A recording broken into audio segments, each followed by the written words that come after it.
ओम श्री साईनाथाय नमः। आज हम श्री साईं सच्चरित्र में अध्याय 29 पढ़ने जा रहे हैं। श्री साईं सच्चरित्र अध्याय 29। पहला मद्रासी भजनी मेला, दूसरा तेंदुलकर पिता व पुत्र, तीसरा डॉक्टर कैप्टन हाटे और चौथा वामन नार्वेकर आदि की कथाएं। पहला मद्रासी भजनी मेला। लगभग सन 1916 में एक मद्रासी भजन मंडली पवित्र काशी की तीर्थ यात्रा पर निकली। उस मंडली में एक पुरुष, उनकी स्त्री, पुत्री और साली थी। अभाग्यवश उनके नाम यहाँ नहीं दिए जा रहे हैं। मार्ग में कहीं उनको सुनने में आया कि अहमदनगर के कोपर गांव तालुका के शिरडी ग्राम में श्री साईं बाबा नाम के एक महान संत रहते हैं, जो बहुत दयालु और पहुँचे हुए हैं। वे उदार हृदय और अहेतुक कृपा सिंधु हैं। वे प्रतिदिन अपने भक्तों को रुपया बांटा करते हैं। यदि कोई कलाकार वहां जाकर अपनी कला का प्रदर्शन करता है तो उसे भी पुरस्कार मिलता है। प्रतिदिन दक्षिणा में बाबा के पास बहुत रुपए इकट्ठे हो जाया करते थे। इन रुपयों में से वे नित्य 1 रुपया भक्त कोंडाजी की 3 वर्षीय कन्या अमनी को, किसी को 2 रुपये से 5 रुपये से 5 रुपये तक, 6 रुपये अमनी की माँ जमली को और 10 से 20 रुपये तक, और कभी कभार 50 रुपये भी अपनी इच्छा अनुसार अन्य भक्तों को दिया करते थे। यह सुनकर मंडली शिरडी आकर रुकी। मंडली बहुत सुंदर भजन और गायन किया करती थी, परंतु उनका भीतरी ध्येय तो द्रव्योपार्जन ही था। मंडली में 3 व्यक्ति तो बड़े ही लालची थे। केवल प्रधान स्त्री का ही स्वभाव इन लोगों से सर्वथा भिन्न था। उसके हृदय में बाबा के प्रति श्रद्धा और विश्वास देखकर बाबा प्रसन्न हो गए। फिर क्या था, बाबा ने उसे उसके इष्ट के रूप में दर्शन दिए और केवल उसे ही बाबा का सीता नाथ के रूप में दिखलाई दिए, जबकि अन्य उपस्थित लोगों को सामान्य ही अपने प्रिय इष्ट का दर्शन पाकर वह द्रवित हो गई तथा उसका कंठ रुंध गया और आंखों से अश्रुधारा बहने लगी। तभी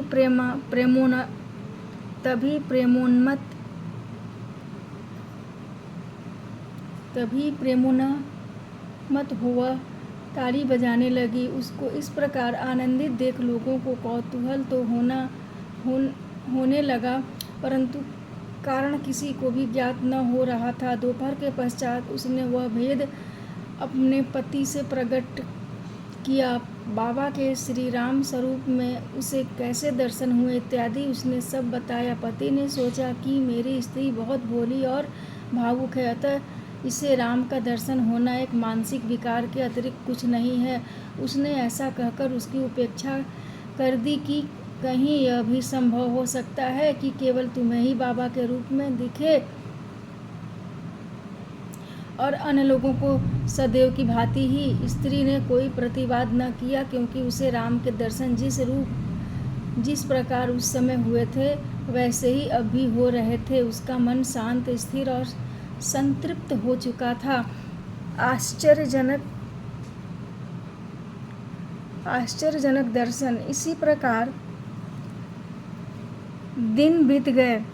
एक दिन रात्रि में उसके पति को एक विचित्र स्वप्न आया। उसने देखा कि एक बड़े शहर में पुलिस ने गिरफ्तार कर रस्सी से बांधकर उसे कारावास में डाल दिया है। तत्पश्चात ही उसने देखा कि बाबा शांत मुद्रा में शिकंजों के बाहर उसके समीप खड़े हैं। उन्हें अपने समीप खड़े देखकर वह गिड़गिड़ा कर कहने लगा कि आपकी कीर्ति सुनकर ही मैं आपके श्री चरणों में आया हूँ। फिर आपके इतने निकट होते हुए भी मेरे ऊपर यह विपदा क्यों आई? तब वे बोले, तुम्हें अपने बुरे कर्मों का फल अवश्य भुगतना चाहिए। वह पुनः बोला कि इस जीवन में मुझे अपने ऐसे कर्म की स्मृति नहीं जिसके कारण मुझे ये दुर्दिन देखने को मिला। बाबा ने कहा कि यदि इस जन्म में नहीं तो गत जन्म में अवश्य कोई बुरा कर्म किया होगा। तब वह कहने लगा कि मुझे अपने गत जन्म की कोई स्मृति नहीं, परंतु यदि एक बार मान भी लूँ कि कोई बुरा कर्म हो भी गया होगा तो आपके यहाँ होते हुए तो उसे भस्म हो जाना चाहिए, जिस प्रकार सूखी घास अग्नि द्वारा शीघ्र भस्म हो जाती है। बाबा ने पूछा, क्या तुम्हारा सचमुच ऐसा दृढ़ विश्वास है? उसने कहा, हाँ।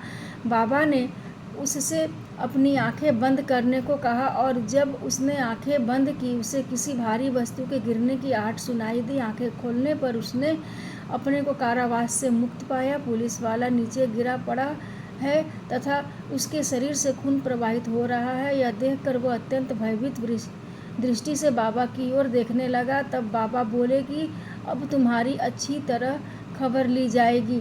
पुलिस अधिकारी अभी आएंगे और तुम्हें गिरफ्तार कर लेंगे। तब वह गिड़गिड़ाकर कहने लगा कि आपके अतिरिक्त मेरी रक्षा और कौन कर सकता है? भगवान मुझे किसी प्रकार बचा लीजिए। तब बाबा ने फिर उससे आंखें बंद करने को कहा। आंखें खोलने पर उसने देखा कि वह पूर्णतः मुक्त होकर सिकंचों के बाहर खड़ा है और बाबा भी उसके समीप ही खड़े हैं। तब वह बाबा के श्री चरणों पर गिर पड़ा। बाबा ने पूछा कि मुझे बताओ तो तुम्हारे इस नमस्कार और पिछले नमस्कारों में किसी प्रकार भिन्नता है या नहीं? इसका उत्तर अच्छी तरह सोच कर दो। तब बोला कि आकाश और पाताल में जो अंतर है वही अंतर मेरे पहले और इस नमस्कार में है। मेरे पूर्व नमस्कार तो केवल धन प्राप्ति की आशा से ही थे, परंतु यह नमस्कार मैंने आपको ईश्वर जानकर ही किया है। पहले मेरी धारणा ऐसी थी कि यमन होने के नाते आप हिंदुओं का धर्म भ्रष्ट कर रहे हैं। बाबा ने पूछा कि क्या तुम्हारा यमन पीढ़ी में विश्वास नहीं, यमन पीरों में विश्वास नहीं? प्रत्युत्तर में उसने कहा, जी नहीं। तब वे फिर पूछने लगी कि क्या तुम्हारे घर में एक पंजा नहीं? क्या तुम ताबूज की पूजा नहीं करते? तुम्हारे घर में अभी भी एक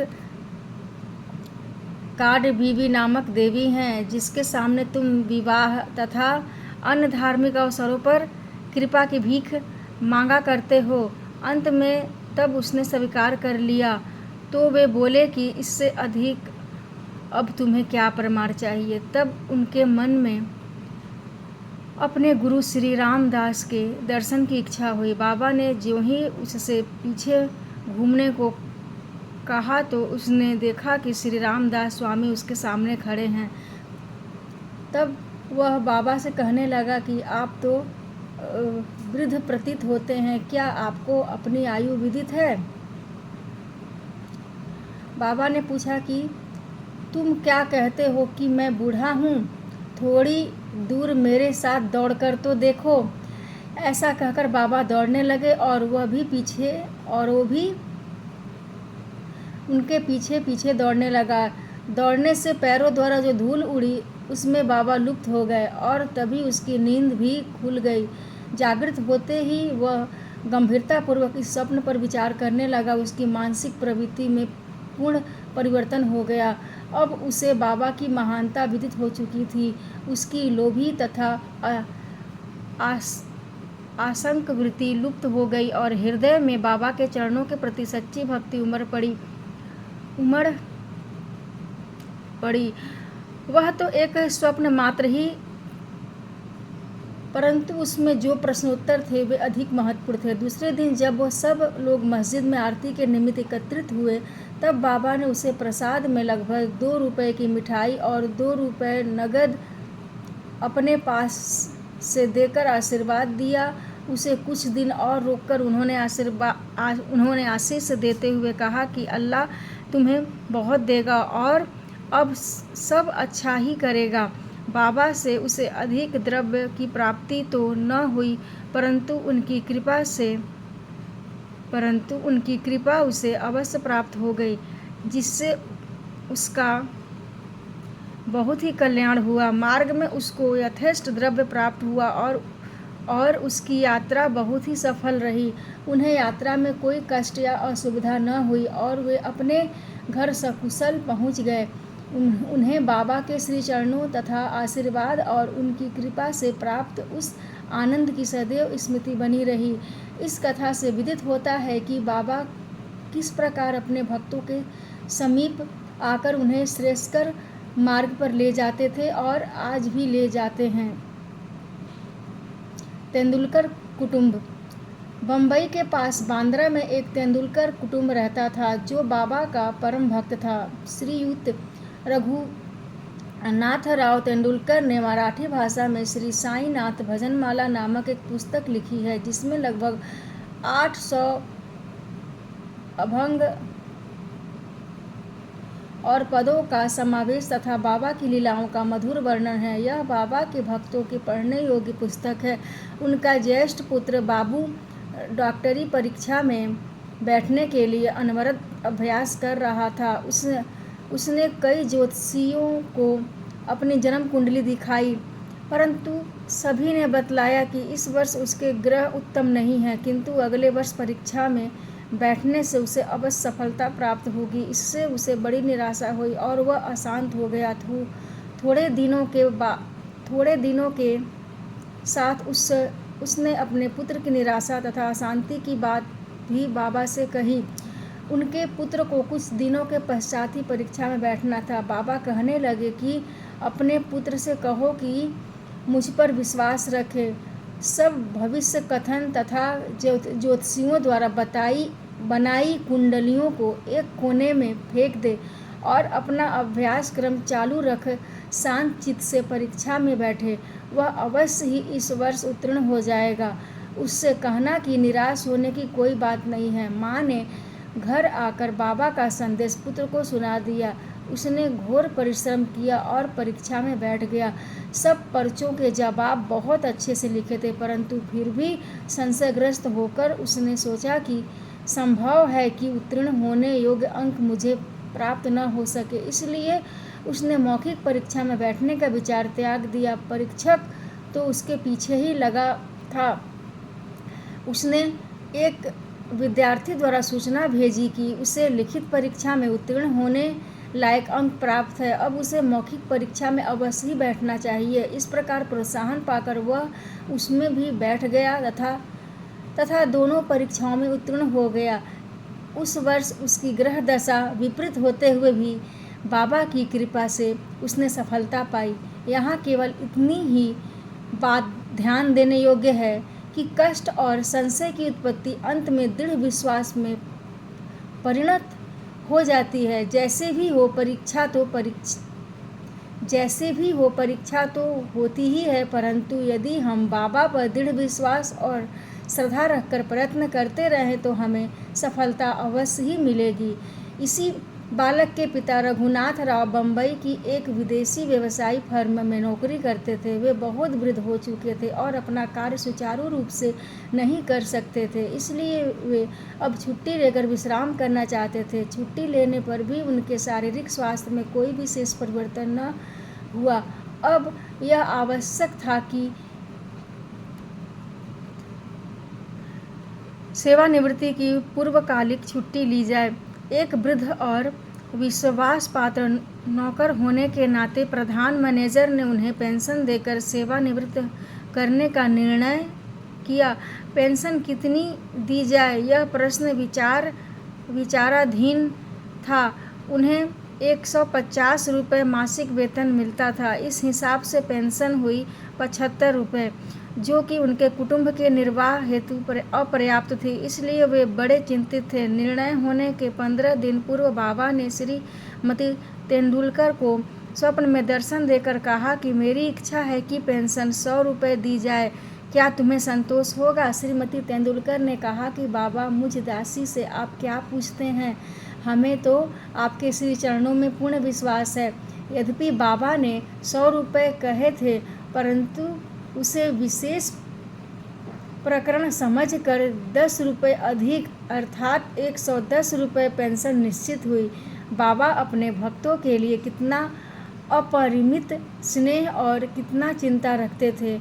कैप्टन हाटे। बीकानेर के निवासी कैप्टन हाटे बाबा के परम भक्त थे। एक बार स्वप्न में बाबा ने उनसे पूछा कि क्या तुम्हें मेरी विस्मृति हो गई? श्री हाटे ने उनके श्री चरणों से लिपट कर कहा कि यदि बालक अपनी माँ को भूल जाए तो क्या वह जीवित रह सकता है? इतना कहकर श्री हाटे शीघ्र बगीचे में जाकर कुछ वल पपड़ी सेम तोड़ लाए और एक थाली में सीधा सूखी भिक्षा तथा दक्षिणा रखकर बाबा को भेंट करने आए। उसी समय उनकी आंखें खुल गई और उन्हें ऐसा भान हुआ कि यह तो एक स्वप्न था। फिर वे सब वस्तुएं जो उन्होंने स्वप्न में देखी थी बाबा के पास शिरडी भेजने का निश्चय कर लिया। कुछ दिनों के पश्चात वे ग्वालियर आए और वहां से अपने एक मित्र को 12 रुपयों का मनी ऑर्डर भेजकर पत्र में लिख भेजा कि 2 रुपये में सीधा की सामग्री और वाल पापड़ी सेम आदि मोल लेकर तथा 10 रुपये दक्षिणा स्वरूप रखकर मेरी ओर से बाबा को भेंट देना।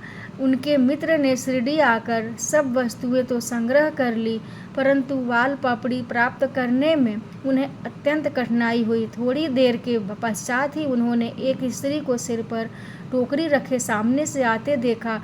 उन्हें यह देखकर अत्यंत आश्चर्य हुआ कि उस टोकरी में वाल पापड़ी के अतिरिक्त कुछ भी न था। तब उन्होंने वाल पापड़ी खरीद कर सब एकत्रित वस्तुएं लेकर मस्जिद में जाकर श्री हाटे की ओर से बाबा को भेंट कर दी। दूसरे दिन श्री निमोड़कर ने उसका नैवेद्य चावल और वाल पापड़ी की सब्जी तैयार कर बाबा को भोजन कराया। सब लोगों को बड़ा विस्मय हुआ कि बाबा ने भोजन में केवल वाल पापड़ी ही खाई और अन्य वस्तुओं को स्पर्श तक न किया। उनके मित्र द्वारा जब इस समाचार का पता कैप्टन हाटे को चला तो वे गदगद हो उठे और उनके हर्ष का पारावार न रहा। पवित्र रुपया। एक अन्य अवसर पर कैप्टन हाटे ने विचार किया कि बाबा के पवित्र कर कमलों द्वारा स्पर्शित 1 रुपया लाकर अपने घर में अवश्य ही रखना चाहिए। अचानक ही उनकी भेंट अपने एक मित्र से हो गई जो शिरडी जा रहे थे। उनके हाथ ही श्री हाटे ने 1 रुपया भेज दिया। शिरडी पहुंचने पर बाबा को यथा योग्य प्रणाम करने के पश्चात उसने दक्षिणा भेंट की, जिसे उन्होंने तुरंत ही अपने जेब में रख लिया। तत्पश्चात उसने कैप्टन हाटे का रुपया भी अर्पण किया, जिसे वे हाथ में लेकर गौर से निहारने लगे। उन्होंने उसका अंकित चित्र ऊपर की ओर कर अंगूठे पर रख खनखनाया और अपने हाथ में लेकर देखने लगे। फिर वे उनके मित्र से कहने लगे कि उदी सहित यह रुपया अपने मित्र को लौटा देना। मुझे उनसे कुछ नहीं चाहिए। उनसे कहना कि वे आनंदपूर्वक रहें। मित्र ने ग्वालियर आकर वह रुपया हाटे को देकर वहाँ जो कुछ हुआ था वह सब उन्हें सुनाया, जिसे सुनकर उन्हें बड़ी प्रसन्नता हुई और उन्होंने अनुभव किया कि बाबा सदैव उत्तम विचारों को प्रोत्साहित करते हैं। उनकी मनोकामना बाबा ने पूर्ण कर दी। चौथा, श्री वामन नार्वेकर।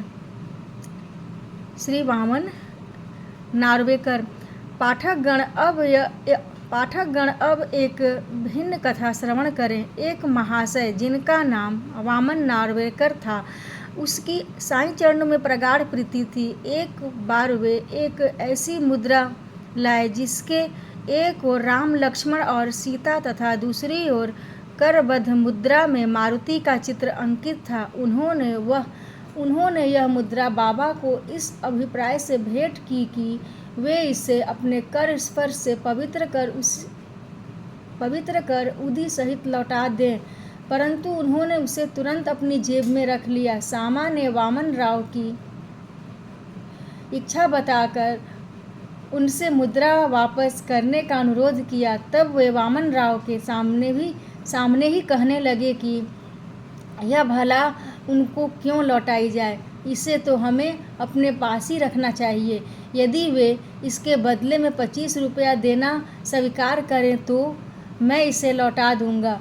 वह मुद्रा वापस पाने के हेतु श्री वामन राव ने 25 रुपये एकत्रित कर उन्हें भेंट किए। तब बाबा कहने लगे कि इस मुद्रा का मूल्य तो 25 रुपयों से कहीं अधिक है। सामा, तुम इसे अपने भंडार में जमा करके अपने देवालय में प्रतिष्ठित कर इसका नित्य पूजन करो। किसी का साहस न था कि वे यह पूछ ले कि उन्होंने ऐसी नीति क्यों अपनाई। यह तो केवल बाबा ही जाने कि